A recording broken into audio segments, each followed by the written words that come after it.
यहाँ बेगानी शादी में अब्दुल्ला दीवाना नहीं है, बेगानी शादी में सारे अब्दुल्ला दीवाने हैं। सारे अपोजिशन के लोग एक ही बोल रहे हैं, जो अभी जदयू के हमारे नेता बोल रहे थे।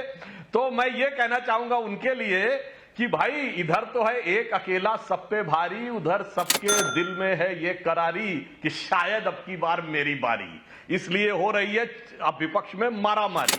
यही नहीं, अभी और सुनिए।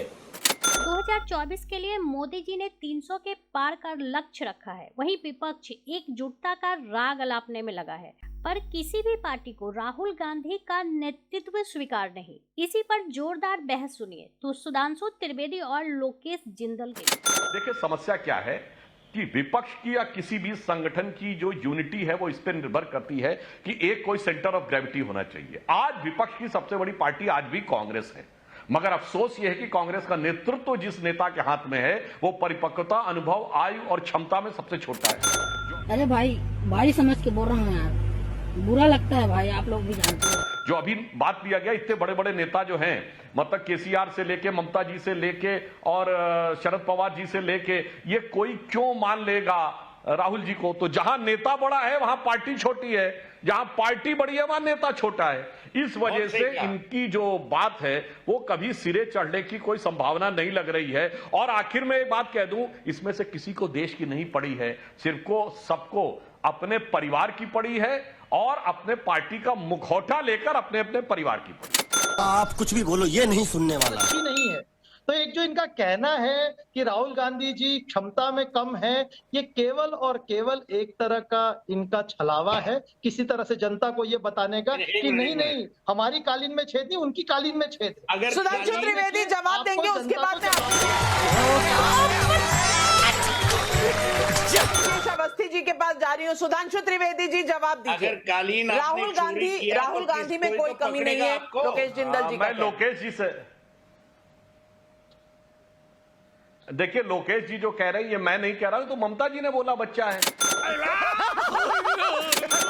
तो मेरा वाक्य थोड़ी है, ये तो विपक्ष के अन्य नेताओं का है। और कांग्रेस के तमाम नेता, युवा से लेकर बुजुर्ग तक जो छोड़ के गए हैं, उन्होंने इनकी योग्यता और क्षमता की इतनी सुंदर चरित्र चित्रण किया है कि मुझे कुछ कहने की आवश्यकता नहीं है। इसीलिए जो मैंने बात कही वो पूरी गंभीरता से कह रहा हूं। पर एक और अंतर है, विपक्ष की नीयत और हमारी नीयत में भी जमीन आसमान का अंतर है। मोदी जी की नीयत है कि 2047 तक इस देश को विश्व की नंबर 1 की अर्थव्यवस्था बनाना है। जिस स्कूल में तूने ये सब सीखा है ना, उसका हेडमास्टर आज भी मुझसे ट्यूशन है। नाविका जी, बड़ी साफ सी बात यह है कि 2024 के जब रिजल्ट आएंगे और ये सब पार्टियां हारेंगी, बीजेपी सरकार बनाएगी, तो एक दूसरे पे आरोप लगाने के लिए, देखो हमने तो कहा था ना सब इकट्ठे आ जाना, ये उस दिन के लिए बयान दिए जा रहे हैं कि अपना पल्ला साफ करने के लिए, अपना दामन साफ करने के लिए। हमने तो देखो बहुत पहले कह दिया था, आए नहीं आप लोग साथ, आए नहीं आप लोग साथ, ये उस दिन के लिए कह रहे हैं। ये उस दिन ये बयान देंगे कि देखो हमने भी कहा था, कांग्रेस ने भी कहा,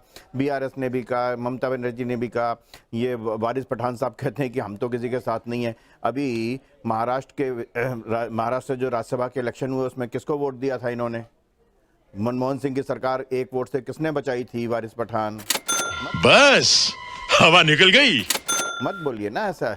और ये जो बीजेपी की बी पार्टी बोलते रहते हैं लोकेश जिंदल टाइप लोग, ये सब इनकी मिली भगत है जी, बिल्कुल साफ सी बात है। बात बड़ी साफ सी है नाविका जी, मैं आपको बता दूं कि अब तक छुपे हुए होते थे।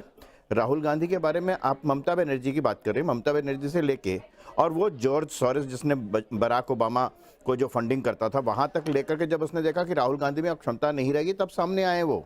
वरना तो वो कह रहे हैं कि पिछले इलेक्शन में भी उतना ही पैसा लगाया था इस देश में, फिर फेल हो गए तो सामने आना पड़ा। बात बड़ी, बीच में मत बोलो, ये बीच में अरे भैया ओ जिंदल साहब बहुत बोल लिए आप। हम कुत्तों से बात नहीं करते। सुनने की क्षमता रखो। बात बड़ी साफ सी है, बात बड़ी साफ सी है कि अरे बात तो सुन लो ना। अरे भैया देखो, अब अच्छा एक बात बताओ, आप ये सोचते हो कि यहाँ टीवी पे बैठ करके आपको क्या प्रधानमंत्री का पद मिल जाएगा? इस भ्रम में क्यों रहते हो भाई? औकात में रहो। 3000 किलोमीटर चल लिए ना, जितने देश तोड़ने वाले लोग थे वो सारे मिला लिए ना तुमने, मालूम चल गया। ये बहुत अच्छी बात है, बहुत अच्छी बात है कि कौन कौन साथ में है। जिसका मालूम नहीं था वो भी मालूम चल गया। आपको कौन सा जिसका मालूम नहीं था ना, ये जॉर्ज सोरेस वाला शेट्टी है, मेधा पाटेकर है, योगेंद्र यादव है, ये सब मालूम चल गया ना किसके साथ है। हमारे यहाँ ऐसा ही होता है। अरे आपकी ये तो सरकार है, इसलिए की यात्रा कौन से पद की लालसा रखते हैं आप? हमको मालूम चल जाए कि कौन कौन है। बात बड़ी साफ नाविका जी बड़ी साफ सी बात है। 2014 के चुनाव के पश्चात और यही इस डिबेट को लेकर आपकी क्या राय है, हमें जरूर बताएं। हमारे साथ जुड़े रहने के लिए चैनल को लाइक एंड सब्सक्राइब करना ना भूलें।